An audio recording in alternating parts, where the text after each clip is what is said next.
Bonjour tout le monde. Nous sommes en train de préparer une prochaine action et je voulais vous en parler dans cette petite vidéo. Comme vous le savez, et je vous fais un peu l'histoire de ce qui s'est passé, nous avons soumis une pétition sur le site de l'Assemblée nationale. On l'a soumis non pas dans le but d'obtenir nos revendications, c'est-à-dire le référendum d'initiative citoyenne constituant, pour faire en sorte que les gens puissent contrôler directement leur constitution et les règles de leur société.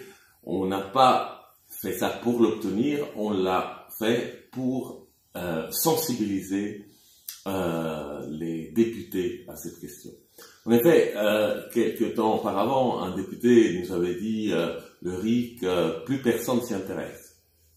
On est au courant que c'est pas vrai, parce que quand on fait un sondage, on a 75% d'opinion favorable. Donc, mais effectivement, les députés pensent que les gens s'intéressent à quelque chose lorsqu'ils le voient.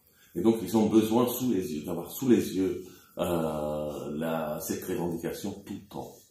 Et c'est pourquoi Guillaume, l'année dernière, le 17 novembre, date symbolique, avait soumis une première pétition qu'on avait mobilisé pas mal de monde pour la signer. On était arrivé à 16 000 signatures, ce qui oblige les députés à l'examiner en commission des lois.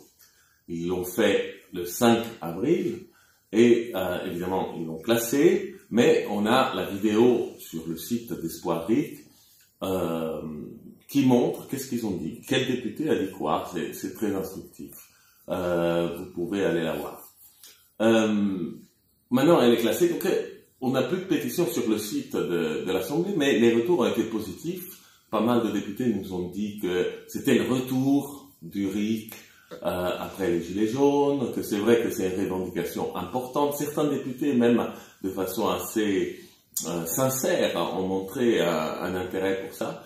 Donc, l'idée, c'est qu'ils s'y sont intéressés. Pour qu'ils continuent à être intéressés, continuent à être persuadés que cette revendication est présente, il faut qu'ils revoient une pétition qui atteint au moins 5000 signatures sur leur site.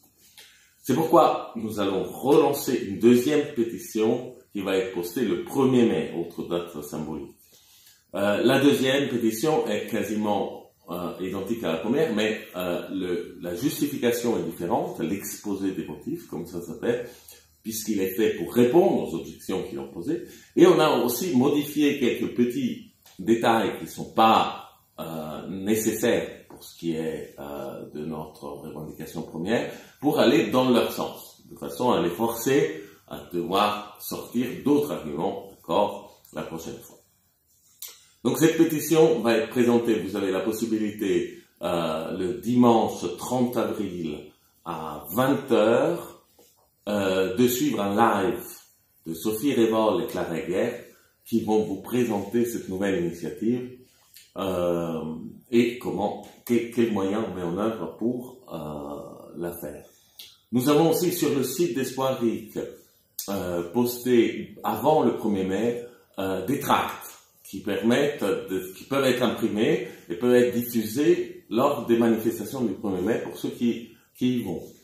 Et ensuite, nous allons faire appel à vous, à tout le monde, à des groupes plus ou moins visibles pour partager, en parler et faire monter cette pétition pour que, à nouveau, nous avons cette pression sur les députés et aussi cette visibilité auprès des députés potentiellement sympathisants qui s'est avéré être très utile lors de la première pétition. À très bientôt tout le monde, et j'espère que vous allez partager ces informations avec vos voisins. Plus on est fort.